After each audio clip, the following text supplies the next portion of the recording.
கர்த்தருடைய பரிசுத்த நாமத்துக்கு மகிமை உண்டாகட்டும். மீண்டும் கர்த்தருடைய வார்த்தையை நாம் தியானிப்போம். எபேசியர் 1 அதிகாரம் 17-18 நாம் தியானித்துக் கொண்டிருக்கிறோம். 18 தாம் நம்மை அழைத்ததினாலே நமக்கு உண்டாயிருக்க நம்பிக்கை என்னதென்றும் பரிசுத்தவான்களிடத்தில் தமக்கு உண்டாயிருக்க சுதந்திரத்துடைய மகிமையின் ஐஸ்வர்யம் என்னதென்றும். கர்த்தருக்கு ஸ்தோத்திரம். மகிமையின் ஐஸ்வர்யம் நம்முடைய ஆவியிலே கொட்டி கிடக்கிறது. தேவன் மகிமையின் தேவன் நமக்குள்ள வாசம் பண்ணி கொண்டிருக்கிறார்.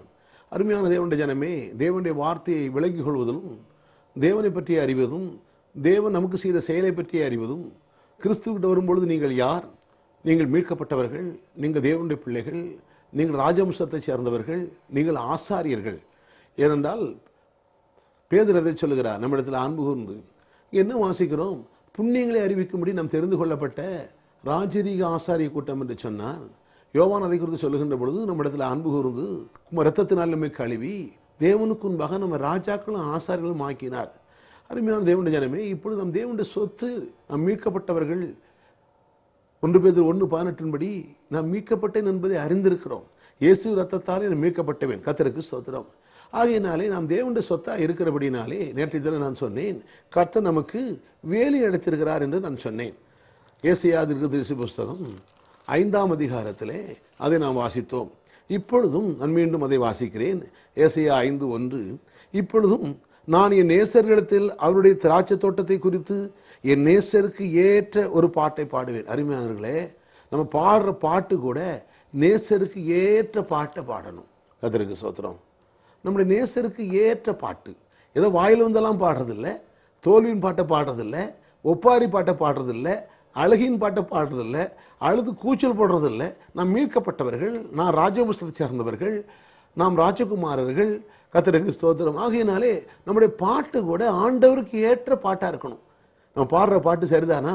கர்த்தருக்கு ஸ்தோத்திரம். இல்லைன்னா நமக்கு ஆண்டவர் நமக்குள்ளே இருக்கிறேன்னு சொல்கிறாரு, நமக்குள்ளே வாழ்கிறேன்னு சொல்கிறாரு, நம்மளை விட்டு அவர் விலகிறதுல கைவிடுதல் சொன்னார்.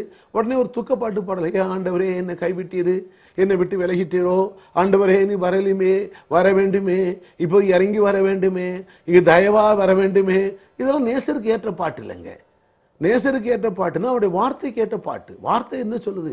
அருமையானவர்களே, அப்படியானால் நம்முடைய மனம் மாற்றப்பட வேண்டியது அவசியமாக இருக்கிறது. நம் தேவனுடைய சொத்து. அதனால் தான் ரோமர் 12 1-2 வசனங்களை என்ன வாசிக்கிறோம், நீங்கள் உங்கள் சரீரங்களை தேவனுக்கேற்ற பலியாக ஒப்பு கொடுக்க வேண்டும் என்று தேவனுடைய இரக்கங்களை முன்னிட்டு நான் வேண்டிக் கொள்கிறேன் என்று சொல்லிட்டு வாசிப்போம். ரோமர் 12 அதிகாரம் திருப்பிக் கொள்ளுங்கள், அதை கொஞ்சம் பார்ப்போம். நீங்கள் தேவனுடைய சொத்து, உங்களுக்கு அவசியமான ஒரு காரியங்களை சொல்லிட்டோம். ரோமர் 12:1-2 அப்படி இருக்க சகோதரரே, நீங்கள் உங்கள் சரீரங்களை பரிசுத்தமும் தேவனுக்கு பிரியமான ஜீவபலியாக ஒப்பு கொடுக்க வேண்டும் என்று தேவனுடைய இரக்கங்களை முன்னிட்டு உங்களை வேண்டிக் கொள்கிறேன். இதுவே நீங்கள் செய்யத்தக்க புத்தியுள்ள ஆராதனை. 1. 2வது 12:2 நீங்கள் இந்த பிரபஞ்சத்துக்கு ஒத்த வேஷம் தெரியாமல் தேவனுடைய நன்மையும் பிரியமும் பரிபூர்ணமான சித்தம் என்னதென்று பகுத்தறியத்தக்கதாக உங்கள் மனம் புதிதாகிறதுனாலே மறுரூபமாகுங்கள். ரொம்ப முக்கியமான காரியம், மனம் புதிதாகணும். அதாவது இந்த உலக பிரகாரமான சிந்தையை விட்டுட்டு வசன சிந்தை வரணும். இந்த வசனத்தை குறித்த ஒரு சிந்தனை. உலக மக்கள் உலக பிரகாரமாக சிந்திக்கிறாங்க. நான் இந்த வசனத்தை படிச்சுக்கிட்டு சத்தியம் தெரியாதனால குழந்தையாக இருந்தபோது நான் நினச்சேன், பிரபஞ்சத்துக்கு ஒத்த வேஷம் தெரியக்கூடாதுன்னு உடனே நான் என்ன பண்ணேன், உலகத்தார்கள் அவர்கள் ஒரு சட்டை போட்டால் நான் வேறு மாதிரி சட்டை போடணும். நான் உலகத்தார் மீசை வச்சா நான் மீசை எடுத்து மீசையை வலிச்சிட்டேன். உலகத்தார் கொஞ்சம் நீட்டு முடி வச்சா நான் குட்டை முடி வச்சுருந்தேன். அது இல்லைங்க. அறியாத காலங்களில் அவள் பரிசுத்த ஆவியான உதவியை கொண்டு வசனத்தை விளங்கி கொள்ள போது அந்த வசனத்தை விளக்கம் அது அல்ல. இது உலகத்தார போல வேஷம்னா உலகத்தில் ட்ரெஸ்ஸில் இல்லை. கர்த்தருக்கு ஸ்தோத்திரம். இல்லை, அது ஒரு வேஷத்தில் அல்ல. அப்படின்னா வேஷம் தானே சொல்லியிருக்குது, அது எழுத்தின்படி இப்படி தெரிகிறது, ஆனால் ஆவியின்படி அது அல்ல. நான் சொல்லட்டும், அதாவது உலகத்தை போல உலக மக்கள் தேவனை அறியாதவர்கள், தேவனற்றவர்கள். அவர்களுடைய சிந்தனையே உலக பிரகாரமாக இருக்கிறது. நீங்கள் ஆண்டவரை ஏற்றுக்கொண்ட பிறகு நீங்கள் தேவனுடைய பிள்ளைகள். அப்படியானால் நீங்கள் உலக மக்களை போல நான் அந்நியே, ஒன்றும் இல்லை, குப்பை தூசின்னு சிந்தியாமல் நான் தேவனுடைய பிள்ளை, நான் நீதிமான் பரிசுத்தவான் சிந்திக்கணும். இது கர்த்தருடைய சித்தமாக இருக்கிறது. வேத வசனத்தின் சிந்தை, அதான் ஆவியின் சிந்தை. அப்போ உலக மக்களை பிரச்சனை சிந்திக்கிறது இல்லை, உலக மக்களை போல தோல்வி பற்றியே சிந்திக்கிறது இல்லை. நாம் வேத வசனத்தின்படி வெற்றியை சிந்திக்கிறோம். சரி, உதாரணமாக இப்போ அந்த வசனத்தை கொண்டு எடுத்துக்கொள்வோம். 12:1 என்ன வாசிக்கிறோம், அப்படி இருக்க சகோதரரே, நீங்கள் உங்கள் சரீரங்களை பரிசுத்தமும் தேவனுக்கு பிரியமான ஜீவ பலியாக ஒப்புக் கொடுக்க வேண்டும் என்று தேவனுடைய இரக்கங்களை முன்னிட்டு உங்களை வேண்டிக் கொள்கிறேன். இதுவே நீங்கள் செய்யத்தக்க புத்தியுள்ள ஆராதனை. அதாவது பலிபீடத்தில் போய் ஒரு மிருகத்தை பலி வைக்கிறாங்க. பலி வச்ச உடனே அந்த மிருகத்தில் அந்த வெட்டி அந்த பலி வைத்த உடனே அந்த அக்கினி இறங்கி அதை சுட்டெரிக்குது. அதுபோல தேவன் உங்களை மாற்ற, தேவன் உங்களை வாழ்க்கையிலே பரிசுத்தமாக ஜீவிக்கூடிய ஆற்றலை கொடுக்க, தேவன் உங்களுக்கு உயர்ந்ததொரு ஒரு உன்னதமான வாழ்க்கை வாழக்கூடிய ஆற்றலையும் திறமையும் கொடுக்க நீங்கள் செய்ய வேண்டியது என்னன்னா, சரீரத்தை நீங்கள் ஒப்பு கொடுக்கணும். ஆண்டவரே, என் சரீரத்தை பலிபீடத்தில் வைக்கிறேன். எப்படி அந்த மிருகத்தை அந்த பலிபீடத்தில் கொண்டு வைக்கின்ற பொழுது தேவனுடைய அக்கினி அது மேலே இறங்கி அதை எரிச்சு சாம்பலாக்குறது போல, தேவனே என் சரீரத்தை நான் ஒப்பு கொடுக்குறேன். ஏன்னா எல்லா பிரச்சனைக்கும் காரணம் பாவம் தான். குடும்பங்கள் வர பிரச்சனை காரணம், வாழ்க்கையில் வந்த பிரச்சனை காரணம், தேசத்தில் வந்த பிரச்சனை காரணம், எல்லா நாட்டுக்கு நாடு வர பிரச்சனை காரணம் பாவம், அன்பில்லாத தன்மை. கர்த்தருக்கு ஸ்தோத்திரம். இப்போ பிரச்சனை என்ன? உங்களுடைய சரீரங்களை நீங்கள் என்ன பண்ணணுமோ ஒப்பு கொடுக்கணும்.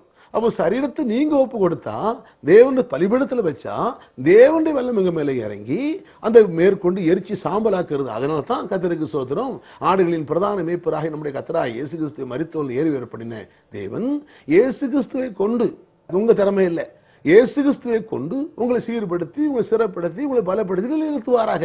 அப்போ சீர்படுத்துவது யாரு? தேவனுடைய வல்லமை. சிறப்படுத்துவது யாரு? தேவனுடைய வல்லமை. உங்களை நிலைநிறுத்துவது யாரு? தேவனுடைய வல்லமை. உங்களை வலுவாபடி காக்கிறது யாரு? தேவனுடைய வல்லமை. யூதாவில் வாசிக்கிறோம் அல்லவா, வலுவாபடி காக்கவும் தமது மகிமுள்ள சன்னிதானத்திலே மிகுந்த மகிழ்ச்சியோடு மாசற்றதாய் நிறுத்தவும், யூதா நிருபத்திலே வாசிக்கிறோம். அப்படியானா உங்களை மாற்றுவது தேவனுடைய வல்லமைங்க. நீங்க அர்ப்பணிக்கிறீங்க, தேவனுக்கு உங்களை ஒப்பு கொடுக்கிறீங்க, நீங்க வாழ வேணும் என்று வாஞ்சிக்கிறீங்க. பாவத்தை குறித்து அதை குறித்து ஒரு அறிவு, அது பெஞ்சா அதனால் வரக்கூடிய அழிவுகளும் நாசங்களும் அது தெரியும். எனக்கு தெரிஞ்சதுனால இந்த பாவத்தினால தான் என் குடும்பத்துக்கு பிரச்சனை, பாவத்தினால தான் என் நஷ்டங்கள், பாவத்தினால தான் பிரச்சனை, இதை நான் வேதத்தில் அறிந்து கொண்டேன். ஆகையினாலே இந்த பாவத்தினால் விட முடியல, என் சரீரத்தை நான் ஒப்பு கொடுக்கிறேன். அப்படி ஒப்பு கொடுக்கும்போது தேவனுடைய வல்லமை அவர் இறங்குகிறது. அதுதான் அவரும் உங்களை சீர்படுத்துகிறார். இயேசு கிறிஸ்துவை கொண்டு, இயேசுவும் வார்த்தையும் ஒன்று, இயேசுவை கொண்டு, அதாவது வேத வசனத்தை கொண்டு உங்களை சீர்படுத்தி, உங்களை சிறப்படுத்தி, உங்களை பலப்படுத்தி. அப்போ உங்களை சீர்படுத்துவது தேவனுடைய வார்த்தை, உங்களை சிறப்படுத்துவது தேவனுடைய வார்த்தை, உங்களை பலப்படுத்துவது தேவனுடைய வார்த்தை, உங்களை நிலைநிறுத்துவது தேவனுடைய வார்த்தை, உங்களை வலுவாபடி காக்கிறது தேவனுடைய வார்த்தை. அல்லேலூயா, கர்த்தருக்கு ஸ்தோத்திரம். அதான் சொன்னேன், இது ஒரு பகுதி. இயேசுகிட்ட வரும் பொழுது இயேசு ரத்தத்தால் மீட்கப்பட்டீங்க, கர்த்தருடைய வரியில் எடுத்துக்கொள்ளப்படுறீங்க, அது கர்த்தருடைய செயல். நீங்கள் பரலோகத்துக்கு போகிறது கர்த்தருடைய செயல். ஆனால் இந்த பூமியில சீர்பட வேண்டும். அப்படியானால் சிறப்பான வாழ்க்கை வாழ முடியும். இல்லை என்றால் தோல்வியில் தான் வாழ முடியும். அதைத்தான் சொல்றேன். ஏன்னா தேவனுடைய சொத்து, அவருடைய சுதந்திரம். நீங்கள் அவருடைய ரத்தத்தால் மீட்கப்பட்டவர்கள். நீங்கள் சுய ரத்தத்தால் சம்பாதிக்கப்பட்ட நீங்கள் அடிமைகள் அல்ல. ஒரு மனிதனுக்கோ, ஒரு உபதேசத்துக்கோ, ஒரு கொள்கைக்கோ, ஒரு கோட்பாடுக்கோ, ஒரு பாரம்பரியத்துக்கோ, ஒரு சட்டத்திட்டத்துக்கு நீங்கள் அடிமைகள் அல்ல. நான் தேவனுடைய பிள்ளை. மனசை மாற்றிடணுங்க. தேவனுடைய வார்த்தை கூட மனதை மாற்றணும். இது சில மனதை மாத்திராம ட்ரெஸ்ஸை மாற்றி, அல்லது மீசையை மாற்றி, அல்லது துணியை மாற்றி, அதல்ல. அதை மாத்துறவங்க பற்றி நான் ஒன்றும் சொல்லலை, நான் அப்படி மாற்றினேன். அதற்கு சோத்திரம். அது மாதிரி ஒரு பிரயோஜனம் இல்லை. மனம் மாற வேண்டும். அதான் சொல்றாரு, தேவனுடைய வார்த்தையை கூடிய மனதை மாற்ற வேண்டும். நான் ஆண்டவரை ஏற்றுக்கொள்ளும் பொழுது வேதம் சொல்லுவோம், 2 Corinthians 5:17 என்ன வாசிக்கிறோம்? ஒருவன் கிறிஸ்துக்குள் வந்தா புது சிருஷ்டியா இருக்கிறான், பழையவள் ஒளிந்து போயின. அப்போ ஆவி புதுசாயிடுச்சு. இந்த சரீரம் ஒரு நாள் கர்த்தர் வருகின்ற பொழுது கண்ணிமை நேரத்தில் இமைப்பொழுதே மருவமாக்கப்பட போகிறது. அது 2வது. இப்போ நான் இந்த பூமியில் செய்ய வேண்டியதெல்லாம் தேவனுடைய வார்த்தையை கொண்டு என் மனதை மாற்ற வேண்டும். தேவனுடைய வார்த்தை என்னை நீதிமான் சொன்னா நான் நீதிமான் நீதிமான் என்று நான் விசுவாசிக்க வேண்டும். நான் அதை பேச வேண்டும். அப்போதான் எனக்கு நீதியின் சிந்தை உண்டாகும். அதான் சொல்றாரு, ஆமோஸ்ல வாசிக்கின்ற பொழுது பலவீனன் தன்னை பலவான் என்று சொல்ல கடவனா. அவன் பலவீனன் பலவீனன் பலவீனன் சொன்னா அவன் அப்படியே உருகிடுவான். நான் பலவான் பலவான் சொல்லணும். அதுபோலதான் கல்வாரத்தினாலே இயேசு உங்கள் பாவங்களை சுமந்து தீர்த்தபடியாலே நீங்க என்ன சொல்லணும்? பாவியா இருக்கிறவன் இல்லை, இயேசு ரத்தம் நான் பரிசுத்தவான் சொன்னா அந்த பரிசுத்த சிந்தை வரும். அப்படியானால் கர்த்தருக்கு ஸ்தோத்திரம், நீங்கள் நாளடைவில் நீங்கள் பாவம் செய்ய மாட்டீங்க. ஆகையினாலே இதை மனதை தேவனுடைய வார்த்தையை கொண்டு மாற்ற வேண்டும். எத்தனை விசுவாசிக்கிறீங்க? அவர் மனம் மாற்ற வேண்டும். இது ட்ரெஸ்ஸை மாற்றுறது இல்லை, உடல் தோற்றத்தை மாற்றுறது இல்லை, மனதை மாற்ற வேண்டும். அதைத்தான் சொல்ற ரோமர் 12:2 நீங்கள் இந்த பிரபஞ்சத்துவத்தை வேஷம் தெரியாம, அப்போ சரீரத்தை பாவம் செய்யாமல் இருக்க தேவனுக்கு அர்ப்பணிக்கணும். தேவனுடைய வல்லமை மேற்கொள்வதற்காக தேவனுடைய வார்த்தையின் வல்லமை தேவனுக்கும் அவருடைய வார்த்தைக்கும் உங்களை அர்ப்பணிக்கணும். கர்த்தருக்கு ஸ்தோத்திரம். அந்த வார்த்தை நிறைவேறுவதற்கு நீங்க பேசணும். உதாரணமா இப்ப சொல்றேன், பாவ போராட்டம் வருது வச்சுக்காங்களேன். உங்களுக்கு மாம்சத்தில் போராட்டம் வருது, உங்களுக்கு தெரியும் பாவம் பண்ண அழிவு வரும். ஏன்னா அது மாறாத பிரமாணம். பாவம் மரணங்கிறது ஒரு பிரமாணம். ஆனால் இதை குறித்து அதிகம் பேசுறது இல்லை. ஆனால் விளங்கிக்கோங்க, பாவத்தில் ஜெயம் இல்லை. என்ன பண்ணணும்? நான் இப்படி சொல்லணும். சொல்லுங்க, நான் இயேசு என்ன ஆண்டவர், நான் தேவனுடைய பிள்ளை, நான் பாவம் செய்ய மாட்டேன், பாதாளத்து வாசல் என்னை மேற்கொள்ளாது. உலகத்தில் இருக்கணும் எனக்குள்ள இருக்கிறவர் பெரியவர். நான் ஜெயிக்க பிறந்தவன். என்னை பலப்படுத்த கிறிஸ்துவினாலே எனக்கு பரிசுத்தமாக வாழ பலன் உண்டு, எனக்கு பலன் உண்டு. இப்படி சொல்லிட்டே இருங்க. காலை மத்தியானம் சாயங்காலம் சொல்லுங்க. தேவனுடைய வார்த்தையில் இருக்கிற வல்லமே உங்களுடைய அந்த கேரக்டர் மாறும். உதாரணமாக உங்களுக்கு கோபம் வருதுன்னு வச்சுக்கோங்க. ஒரு வசனம் இருக்குது, என்ன, முட்டாளுடைய நெஞ்சிலே கோபம் குடிகொண்டு இருக்கும். நான் தேவனுடைய பிள்ளை, நான் கோபத்துக்கு இடம் கொடுக்க மாட்டேன். தேவன் அன்பாகவே இருக்கிறார். தேவ அன்பு என் உள்ளத்திலே ஊட்டி இருக்குது. நான் கோபப்பட மாட்டேன். நான் அன்பா இருப்பேன், அன்பா இருப்பேன். காலைல மத்தியானம் சொல்லி பாருங்க, அந்த கோபம் உங்களோட போயிருக்கும். நீ தொடர்ந்து சொல்லி பாருங்க. ஏன்னா அதுதான் வேதம் சொல்லுது. நீதி உண்டாக தேவனுடைய வார்த்தை இருதயத்தில் விசுவாசி. நான் சொன்னது இருதயத்தில் விசுவாசிக்கணும். ரெண்டாவது, அந்த வார்த்தை உங்க வாழ்க்கை நிறைவேற அது வாயினால அறிக்கை பண்ணணுமா. அப்போ இருதயத்தில் விசுவாசிக்கணும், வாயில சொல்லணும். அப்ப இருதயத்தில் இருக்கிறது மனமும் அப்படி இருக்கணும். மனமும் அதோடு ஒன்றித்து வெறும் கிளிப்பிளை சொன்னது சொல்றது இல்லை, எந்த விதமான சிந்தனை இல்லாம வெறும் வாயில சொல்றது இல்லை. அப்ப இருதயம்ங்க போது இருதயமும் மனமும் இணைந்தது. கர்த்தருக்கு ஸ்தோத்திரம். இணைந்து என்ன பண்ணணும், இதயத்திலையும் மனதிலையும் வைத்து என்ன சொல்லணும், இந்த வார்த்தையில சொல்லணும். சொன்னா அப்படியே மாறிடுவீங்க. நான் கோபப்பட மாட்டேன், தேவ அன்பு எனக்குள்ள இருக்கிறது. கர்த்தருக்கு ஸ்தோத்திரம். நீங்க தேவனுடைய சொத்து. அதான் பரிசுத்தவங்களுடைய சொத்து. பரிசுத்தவான்கள் தனக்கு உண்டாகிற சொத்து. இப்போ ஆண்டவர் உங்களை பார்த்து என்ன சொல்றாரு, என் சொத்து, இரத்தத்தால் மீட்கப்பட்டவன், இது என் சம்பத்து. ஆனால் தான் அவர் சொத்தா இருக்கிறனால தான், அவர் உங்களை விலை கொடுத்து வாங்கினால தான் கர்த்தருடைய வருகையில் நீங்க எடுத்துக்கொள்ளப்படுறீங்க. மற்றபடி நீங்க ஏதோ பிரதிஷ்டை பண்ணீங்க, தகுதி ஆயிட்டீங்க, அந்த நான் பரிபூர்ணமாயிட்டேன், நான் பூர்ணமாயிட்டேன், ஆனால் எடுத்துக்கொள்ளப்படுறது அது இல்லை. அது வேற. இந்த நீங்கள் உங்க வாழ்க்கையில் ஆவிக்குரிய நல்லா இருந்தா, இந்த வசனத்தை கட்டு வளர்ந்தா, அந்த வாழ்க்கையில் உங்க செயலின் அடிப்படையில் இந்த பூமி சிறப்பாக இருக்கும். இந்த பூமியில் வாழ்க்கை சிறப்பாக இருக்கும். ஆனால் கர்த்தருடைய வருகையில் எடுத்துக்கொள்ளப்படுவது ஒன்னே ஒன்று, கர்த்தரை மறுதலிச்சிருக்க கூடாது. தேவனுடைய குமாரனை வேண்டான்னு தள்ளியிருக்க கூடாது. இது தேவனுக்கு உங்களுக்குள்ள பகுதி. கர்த்தருக்கு ஸ்தோத்திரம். அப்படி மறுதலிச்சா அக்கிரமக்காரன் என்னை விட்டு அகன்று போகும்பார். வாழ்க்கையில் புயல் வந்தவுடன் நிறைய பேர் மறுதலிச்சிருக்கிறாங்க. சரி, இருக்கட்டும். இங்கே என்ன சொல்லுகிறது, சிலர் நினைச்சுவாங்க தெரியாது, நல்லவன் தேவனுடைய பிள்ளைங்கிற போரில் இருப்பாங்க, ரகசியமாக பாவம் பண்ணிகிட்டே இருப்பாங்க. அந்த பாவம் வளர்ந்து வளர்ந்து பூர்ணமாகி மரணம் வந்திருக்கும். அவங்களுக்கே தெரியாது, தேவனிட்டு பிரிஞ்சிருப்பாங்க. அவங்களுக்குள்ள தேவனே வேண்டான்னு சொல்லி மறுதலிச்சிருப்பாங்க. ஆமாம், அப்படிப்பட்டவங்க தான் ஆண்டவர் சொல்கிறார். ஆனால் நான் சொல்றது பொதுவான ஒரு வாழ்க்கை. இயேசுவை ஆண்டவராக ரட்சகராக ஏற்றுக்கிட்டா, ஒருவேளை உங்களுக்கு பாவம் இருந்தால் இயேசுவே மன்னியும், கழுவத்ததுனால கழுவும், நான் உங்களுடைய பிள்ளை, முடிஞ்சு போச்சு. கர்த்தருக்கு ஸ்தோத்திரம். பாவத்தை விட வேண்டும் என்று வாஞ்சிக்க வேண்டும், அதற்காக உங்கள் சரீரத்தை ஒப்புக் கொடுக்க வேண்டும். தேவனுடைய வல்லமை உங்களை பரிசுத்தப்படுத்துகிறது, சீர்படுத்துது, சிறப்படுத்துது, பலப்படுத்து, நிலைநிறுத்துது. சரி, நீங்கள் யார்? தேவனுடைய சொத்து.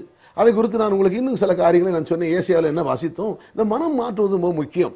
அருமையானவர்களே, இப்பொழுதும் ஏசாயா 5:1, இப்பொழுதும் நான் என் நேசரிடத்தில் அவருடைய திராட்சை தோட்டத்தை குறித்து என் நேசருக்கு ஏற்ற ஒரு பாட்டை பாடுவேன். எப்படிங்க? நேசருக்கு ஏற்ற ஒரு பாட்டை பாடுவேன். என் நேசருக்கு மகா செழிப்பான மேட்டிலே ஒரு திராட்சை தோட்டம் உண்டு. யாருக்கு? எங்க இருக்குதான்? அப்போ நம்முடைய ஆண்டவருக்கு எங்க தோட்டம் வச்சிருக்கிறார்? தரித்திரமான இடத்துலையா? குறைவுள்ள இடமா? இல்லைங்க. என் நேசருக்கு செழிப்பான இடம் இல்லை, மகா செழிப்பான இடம். எத்தனை விசுவாசிக்கிறீங்க? அப்படியானால் கர்த்தர் உங்களை எங்க கொண்டு வைக்கிறாரா? மகா செழிப்பான. கர்த்தருக்கு ஏதோ ஒரு செழிப்பு இல்லை. ஆனால் தான் சாராளின் அடிமைப்பெண்ணாகிய ஆகார் அவள் கர்ப்பவதியா இருந்த போது, சாராளால் உபத்திரப்படுத்தப்பட்ட போது, அவள் ஓடி அவள் அழுது கண்ணீர் விட்ட போது, அவள் கலங்கின பொழுது தேவதூதன் அவளை சந்தித்து என்ன சொல்றான்? சாராளின் அடிமைப்பெண்ணாகிய ஆகாரே, உன் வயிற்றுல ஒரு துஷ்டன் இருக்கிறான், அவனுக்கு இஸ்மவேல்னு பேர் வை, அவன் ரொம்ப துஷ்டனா இருப்பான், நான் அவனை மிகவும் ஆசீர்வதித்து பெருக பண்ணுவேன். யார? துஷ்டனை. நீங்க இயேசுகிட்ட வந்தபடினாலே நீதிமான் பரிசுத்தவான் குற்றமற்றவர்கள். அப்போ ஒரு துஷ்டனையே மிகவும் ஆசீர்வதித்து பெருக பண்றாருன்னா ஆண்டோட பிள்ளையாகி உங்களை செய்வாரா, செய்ய மாட்டாரா? அதான் இங்க சொல்றார், என் நேசருக்கு மகா செழிப்பான மேட்டிலே ஒரு தோட்டம் உண்டு. நம்புங்க, மகா செழிப்பு அங்கதான் வைக்கிறார். அப்போ ஏன் வரல? ஏன் இன்னைக்கு தேவனுடைய பிள்ளைகள் கர்த்தருக்கு ஸ்தோத்திரம் அப்படி தரித்திரத்தில் குறைவில் இருக்கிறாங்க? காரணம், அப்படிப்பட்ட போதனைகளை கேட்டு கேட்டு கேட்டு அதுல ஊறி போயாச்சு. அதனால மனம் மாற்றப்படவில்லை. ஆகினால மனம் மாற்றப்படாது. அப்படின்னாலே வேதம் சொல்ல, ஒரு மனிதனுடைய எண்ணங்கள் எப்படியோ அப்படியே மாறிடுவான். அவன் தரித்திரம் தரித்திரம் தரித்திரம் வந்துகிட்டே இருக்கும், அவன் வெற்றி அடைய முடியாது. அதான் சொல்றாரு, உங்கள் மனம், ரோமர் 12:2 என்ன வாசிக்கிறோம்? மனதை மாற்ற வேண்டும். ட்ரெஸ்ஸை மாற்றுறதில்ல, தோற்றத்தை மாற்றுறதில்ல, மனதை தேவனுடைய வார்த்தையை கொண்டு மாற்ற வேண்டும். எத்தனை பேர் வாசிக்கிறீங்க? இந்த மனம் மாற்றுவதில் தான் உங்கள் வெற்றியா தோல்வியா என்பது நிர்ணயிக்கப்படும். இப்போ என்ன சொல்றாரு வேத வசனம்? என் நேசருக்கு ஒரு தோட்டம் உண்டு, அதை குறித்து ஒரு கவி பாடுவேன். என் நேசருக்கேற்ற ஒரு பாட்டை பாட போறேன். தோல்வி பாட்டை பாட போறதில்ல, ஒப்பாரி பாட்டை, மீட்கப்பட்ட பாடல். நான் கர்த்தரால் மீட்கப்பட்டவர்கள் ஆனந்த களிப்புடன் பாடு. நான் மீட்கப்பட்டவன், நான் தேவனால் ரட்சிக்கப்பட்டவன், நான் தேவனுடைய பிள்ளை, நான் நீதிமான், நான் குற்றமற்றவன், நான் கண்டிக்கப்படாதவன், நான் ராஜவம்சத்தைச் சேர்ந்தவன், நான் ராஜ குடும்பத்தைச் சேர்ந்தவன். ஆகையினாலே மக்களை நான் மீட்கும்படியாக இருக்கிறேன். நான் ஒரு ஊழியன், நான் கர்த்தருடைய ஊழியக்காரன், கர்த்தருடைய ஸ்தானாதிபதி. இந்த மாதிரி தான் பாட்டு இருக்கணும். இதை அடிப்படையா வச்சு பாடணும். கர்த்தருக்கு ஸ்தோத்திரம். ஆண்டவரே என்னை கைவிட்டீரோ, எங்கே போனீர், எப்போ வருவீர், வாரும் ஆண்டவரே, என் வீட்டுக்கு இறங்கி வார ஆண்டவரே. இல்லைங்க, நேசர் கேட்ட பாட்டு இல்லை. ஏன்னா ஆண்டவர் உங்ககிட்ட இருக்கிறேங்கிறார். கர்த்தருக்கு ஸ்தோத்திரம். இங்க என்ன சொல்றாரு பாருங்க, அந்த மகா செழிப்பான மேட்டிலே ஒரு திராட்சை தோட்டம் உண்டு. அவர் என்ன பண்ணாராம், அந்த தோட்டத்தில் அவர் அதை வேலி அடைத்தார். நான் சொன்னேன் இல்லையா, யோபுல 1:10, நீர் அவனுக்கும் அவனுக்குண்டான யாவற்றிற்கும் நீ வேலி அடைக்கவில்லையோ, நீ அவனை வேலி அடைச்சார். வேலி போடுறா பிசாசு உள்ள வர்றான். அப்போ தேவன் வேலி போட்டார். அந்த வேலி அப்போ பைபிள்ல இருக்கனால நிறைவேறது இல்லை. அந்த வேதவசனத்தை எடுத்து நீங்க சொல்லணும், கர்த்தாவே நீ எனக்கும் எனக்குண்டான அவற்றிற்கும் வேலி போட்டீர், நீ வேலி போட்டிருக்கிறீர். காரணம், நீ முன்னறிந்து என்னை முன்குறித்து அழைத்திருக்கிறீர். மகா செழிப்பான மேட்டிலே தோட்டத்திலே போய் வைத்திருக்கிறீர். என் வாழ்க்கையில செழிப்பு உண்டு. இன்றைக்கு இந்த அரித்தனம் இருக்கிறது, இன்றைக்கு ஒரு பலகீனம் இருக்கலாம், ஆனால் நான் அதை பற்றி நான் பேச போறதில்லை. ஆண்டவரே உம்முடைய வார்த்தை, நான் என்ன காண்கிறேனோ சொல்லுங்க, நான் என்ன காண்கிறேனோ அதனால அல்ல, நான் என்ன உணர்கிறேனோ அதனால அல்ல, என்னை குறித்து மற்றவர்கள் என்ன சொல்லுகிறார்களோ அதனால அல்ல, நீர் என்ன சொன்னீர், நான் உடைய பிள்ளை என்றீர், ஆம் நான் உடைய பிள்ளை. நீதிமான் என்றீர், ஆம் நான் நீதிமான். பரிசுத்தவான் என்றீர், நான் பரிசுத்தவான். செழிப்பான மேட்டிலே, நான் செழிப்பான மேட்டில் இருக்கிறேன். கர்த்தருக்கு ஸ்தோத்திரம். விசுவாசிக்கிறீங்களா? அப்போ உங்களை எங்க கொண்டு வச்சிருக்கிறாராம், எங்க வச்சிருக்கிறாராம்? ஏசாயா 5:2 என்ன வாசிக்கிறோம்? அவர் அதை வேலி அடைத்தார். அவர் வேலி போட்டார். தேவன் வேலி போட்டபோது பிசாசு எப்படி தடுக்க முடியும், எப்படி திறக்க முடியும்? நாம திறந்து விட்டோம். பயத்தினாலையும் பிசாசு கொடுத்த வஞ்சகத்தையும் சூதியும் கபடையும் எண்ணி அதை சிந்திச்சு என்ன பண்றோம், வேலி திறக்கிறோம். ஒன்றும் இல்லை, நான் உன்னை விட்டு விலகிறதுல கைவிட சொல்லியிருக்கிறார். உலகத்தின் முடிவு வரை நான் கூட இருக்கிறேங்கிறார். ஒருத்தர் வந்து சொல்லிட்டு போறார், பிரதர் உங்களுக்கு 2 வீட்டில் 2 பிசாசை பார்த்தேன் பிரதர், ஜெபம் பண்ணினேன், கர்த்தர் காட்டினார், ஆனால் தான் பிரதர் உங்களுக்கு கஷ்டம் போச்சு. ஒரு வேலையை திறந்து விட்டார். என்ன பண்ணாரு? ஆமாங்க, அது எனக்கு அது கஷ்டத்துக்கு காரணம் நினைச்சேன். அந்த தேவதாசருக்கு, அந்த வரம்பெற்ற ஊழியருக்கு கர்த்தர் வெளிப்படுத்திட்டாரு. 2 பிசாசு இருக்குது சொல்லிட்டான். சொன்ன உடனே இவன் அவிசுவாசத்தினாலே தேவனுடைய வார்த்தையினாலே மனதை மாற்றாமல் இந்த தரிசனத்திலையும் சொப்பனத்தினால மனசை மாற்றினபடினால பிசாசுக்கு வேலையை திறந்து விட்டுட்டான். இவன் சொன்னபடியே பேய் வந்துருச்சு. அப்புறம் ஒளி சொல்றார், பார் நான் சொன்னபடியே பேய், இவன் சொன்னதுனால தான் பேய் வந்துச்சு. சொன்னபடியே இல்லை, சொன்னதுனால பேய் வந்துச்சு. இந்த சொன்னதை அவர் நம்பினார்கள், சொன்னதை விசுவாசித்த. கர்த்தர் சொன்னதை வார்த்தையை விசுவாசிக்க முடியவில்லை. கர்த்தருக்கு ஸ்தோத்திரம். சொல்லுங்க, தேவன் என் மேல் இருக்கிறார், என்னோடு இருக்கிறார், எனக்குள் வாழ்கிறார். உலகத்தில் இருக்கிறவரிலும் எனக்குள் இருக்கிறவர் பெரியவர். அல்லேலூயா. நான் செழிப்பான வீட்டிலே வைக்கப்பட்டிருக்கிறேன். காரணம், நான் இரத்தத்தால் மீட்கப்பட்டவன், இயேசுவின் உயிரை கொடுத்து வாங்கப்பட்டவன், நான் உயிருக்கு சமமானவன், நான் நிகரற்றவன். ஒவ்வொருவரும் அதை சொல்லுங்க. எனக்கு செழிப்பான வாழ்க்கை உண்டு. ஒருவேளை இன்றைக்கு பலகீனம் இருக்கலாம், நான் இல்லை, நான் செழிப்பாக இருக்கும், என் வாழ்க்கை செழிப்பாக இருக்கும், என் ஜீவியத்திலே செழிப்பு இருக்கும், என் வாழ்க்கையில பாவத்துக்கு இடமில்லை, அசுத்தத்துக்கு இடமில்லை, கோபத்துக்கு இடமில்லை, தவறான இச்சைக்கு இடமில்லை, தவறான எண்ணங்களுக்கு இச்சமில்லை. நான் அன்பில் வாழ்வேன், என் விரோதிகளை நேசிக்கிறேன், எனக்கு தீமை செய்வதை நான் நேசிப்பேன். தேவன் அன்பாக இருக்கிறார், நானும் அன்பாக இருப்பேன். சொல்லுங்க ஹல்லேலூயா. அருமையான தேவனுடைய சொத்து, அது ரொம்ப முக்கியம், மறந்துடக்கூடாது. செழிப்பான மேட்டில் வாசிக்கிறீங்க, அவர் வேலி அடைத்தாராம், அவருடைய கற்களை பொறுக்கினார், அவர் பொறுக்கிறார். நீங்க ஒன்றும் பொறுக்கி கல்லு கல்லு கல்லு இது அதை விட இதை விட இல்லைங்க. வசனத்தை கேட்க கேட்க விசுவாசம் வந்துடும். விசுவாசம் எப்படி வருது? தேவனுடைய வார்த்தையை கேட்கறனால விசுவாசம் வரும். விசுவாசம் தேவனுடைய வார்த்தையினால் வரும். அதை பிரசங்கிக்க வேண்டிய பிரகாரமாக பிரசங்கிக்க விசுவாசம் வரும். எத்தனை பேர் சொல்றீங்க? நான் பிரசங்கம் பண்ண எத்தனையோ பேர் சொல்றீங்க, ஐயா என் விசுவாசம் கட்டி எழுப்பப்பட்டது, ஐயா என் கண்ணு திறக்கப்பட்டது. எத்தனையோ பேர் அந்த போன்ல போராட்டிட்டு இருக்கிறீங்க. ஐயோ ஒரு சிலர் என்ன சொன்னா, போன்ல போட்டு அழுகிறத பாக்குறேன். ஐயோ உங்க சத்தியத்தை கேட்டு எத்தனையோ காரியங்கள் அறியாமையிலிருந்து, எத்தனையோ பஞ்சகத்திலிருந்து, எத்தனையோ சூதுல நான் விடுபட்டேனே, எத்தனையோ பேர் போன்ல சொல்லி அழுக நான் பார்த்திருக்கிறேன். அருமையானவர்களே, எப்படி வந்துச்சு? வார்த்தையை கேட்கிறேன், நான் வார்த்தையை பேசுறேன். நான் உங்களை தாங்கல, தேவனுடைய சொத்து, நீங்க தேவனுடைய பிள்ளை, அவர் உங்களை அழைச்சவர். கர்த்தருக்கு ஸ்தோத்திரம். அதைத்தான் நாங்கள் பேசுறேன். என்ன சொல்றாரு? கற்களை பொறுக்கி. ஏசாயா 5:2 என்ன வாசித்தோம்? அப்போ வேலையை போட்டார். சொல்லுங்க, தேவன் எனக்கும் எனக்குண்டான அவற்றுக்கும் வேலையை போட்டார். கற்களை பொறுக்குகிறார். என் வாழ்க்கையில் இருக்கிற எல்லாம் அறியாமை, இது கல், ஆசீர்வாத தடையா இருக்கிற இந்த செடி வளர்றதுக்கு தடையா இருக்கிற கல், இந்த தேவனுடைய வசனம் வளர்ச்சி அடைவதற்கு தடையா இருக்கிற கல், அதை அவரே பொறுக்குகிறார். இந்த வசனத்தை அறிவிப்பது மூலம், இந்த வசனத்தை கொண்டு சிக்ஷிப்பதன் மூலம், அதை சிக்ஷித்து போதிக்கிறார். இது தப்பு, நீ பேசுறது தப்பு, நீ திருந்திக்கோ, இதான் சிக்ஷை. சிலருக்கு இந்த வசனம் நான் பேசுறது கேட்டால் பிடிக்காது. சில நான் இது வரைக்கும் நான் கர்த்தருக்கு சோத்திரம், நான் மண்ணு குப்பைன்னு சொன்னவங்களுக்கு இல்லை நீதிமான்னா பிடிக்கும். அதான் சிக்ஷை, வார்த்தையை கொண்டு சிக்ஷை. தேவன் சிக்ஷிப்பது வியாதி இல்லைங்க, வசனத்தை வச்சு ஆவியை சிக்ஷிக்கிறார். இது வரைக்கும் தப்பா பேசுனேன், நீ தப்பா சிந்திச்ச, இல்லை இன்னைக்கு மாறிக்கும். அதுதான் சிக்ஷை. சிக்ஷையை சகிச்சு வார்த்தையை ஏற்றுக்கொள்ளணுமா? சரி, நீங்க என்ன வாசிக்கிறோம்? அப்போ தேவன் வேலி அடைத்தா என்னைக்கு தேவன் சொத்து, அவர் உண்டு, அவர் விலை கொடுத்து வாங்கியிருக்கிறார். உங்களை பாதுகாக்கக்கூடிய அவருடைய கடமை, உங்களை போஷிக்கக்கூடிய அவருடைய கடமை. ஏன்னா அவர் உயிரை கொடுத்து வாங்கியிருக்கிறார். நீங்கள் நிகரற்றவர்கள், தேவனுடைய உயிருக்கு சமமானவர்கள். அதனால உங்களுக்கு உங்க விலை என்னன்னு தெரியாம இருக்கலாம், நீங்க யாருன்னு தெரியாம இருக்கலாம். ஆனா உங்களை அழைச்ச தேவன், உங்களை கரையத்து மீட்ட தேவன் அவருக்கு தெரியும். அதான் சொன்னார், உன்னை தொடுகிறவன் கண்ணின் கருமனை தொட்டானார். கர்த்தருக்கு சோத்திரம். உன் தலையில் இருக்கிற முடியெல்லாம் என்ன?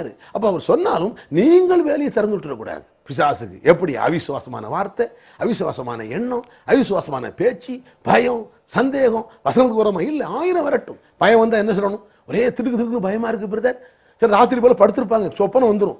நிறைய சாப்பிட்டு சீரணம் இல்லாதனால சொப்பனம் வந்துடும், பேய் வர்ற மாதிரி அமுக்குற மாதிரி வந்துடும். உடனே எந்திரிச்சு, ஐயோ ஆண்டவரே கர்த்தருக்கு ஸ்தோத்திரம், பேய் அமுக்கிச்சு, எனக்கு பிசாசு அமுக்கிச்சு. இல்லைங்க, சொப்பனம் வந்து என்ன தெரியுமா?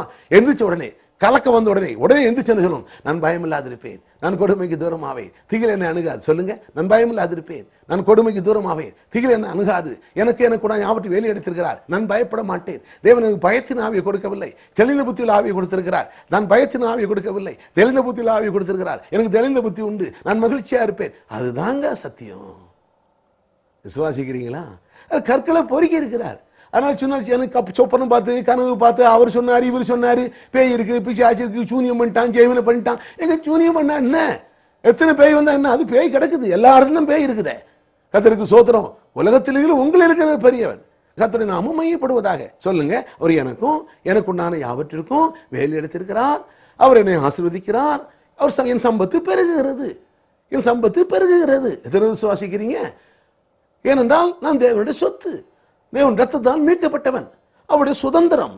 அப்போ தேவன் உயிரை கொடுத்து வாங்க, நான் தேவனுக்கு சொத்து, தேவன் எனக்கு சொத்து, நான் அவருக்கு சொத்து, அவர் எனக்கு சொத்து.